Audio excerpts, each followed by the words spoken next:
4 years ago, after I had been using the 5-second rule to change my behavior, how I spoke to my husband, how I negotiate in business meetings, how I conduct sales, the kind of parent that I am, my health habits, my eating habits, curbing the drinking, I thought, I wonder if I can use this 5, 4, 3, 2, 1 thing to get control of my thought patterns.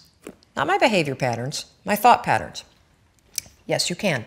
Wow. So we're gonna build this conversation, because I want to start with something we can all relate to, and that is, how do you stop worrying and how do you stop listening to self-doubt? This is how you're going to do it. So all day long, you're going to have moments where your thoughts drift, and I use that word on purpose, because for me, there is a physical sensation when you start to use the 5-second rule and you start to wake up. Not only on time in the morning, but you wake up to your life and the opportunities in your life. Your thoughts drift. Like, you'll just be hanging out with your friends, and then suddenly you're like, I'm not sure that that person likes me anymore. I haven't heard from my kids lately. I wonder if they're dead, or, as a check, like, you just start worrying about stuff. Why? Because it's a habit. Because when you're not paying attention, your brain shifts from you being a decision maker and paying attention to you just kind of spinning things on autopilot, and one of your habits is worrying. The second you wake up and you notice, holy cow, I'm talking some negative garbage to myself right now. 5, 4, 3, 2, 1. You've just shifted the part of the brain that you're using. You've shifted from the basal ganglia, which is where your habit loops are spinning, and you've awakened your prefrontal cortex. You've also interrupted that pattern.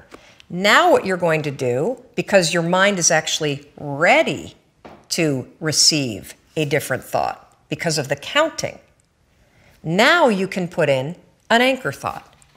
Like, if you have a mantra, if you've got a vision about the way that your business is going to turn out in 5 years, if you just have a thought that makes you really happy and proud, insert that. Now, why does this work? It works because of the counting. And I'm not kidding. We know, based on research, that positive thinking alone, not effective. In some instances, trying to force yourself to think positive can actually make the worries worse. Why? Well, the reason why is because it's really hard to just change the channel. What we have to do first is basically interrupt it and turn off the TV, and then turn it back on with the prefrontal cortex awakened. So the counting is essential.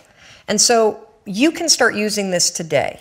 You catch yourself talking garbage to yourself, because we all know if I were to put a speaker on your head and broadcast, you would be sitting here in the audience, you'd be in an insane asylum, because the crap that you say to yourself is insane.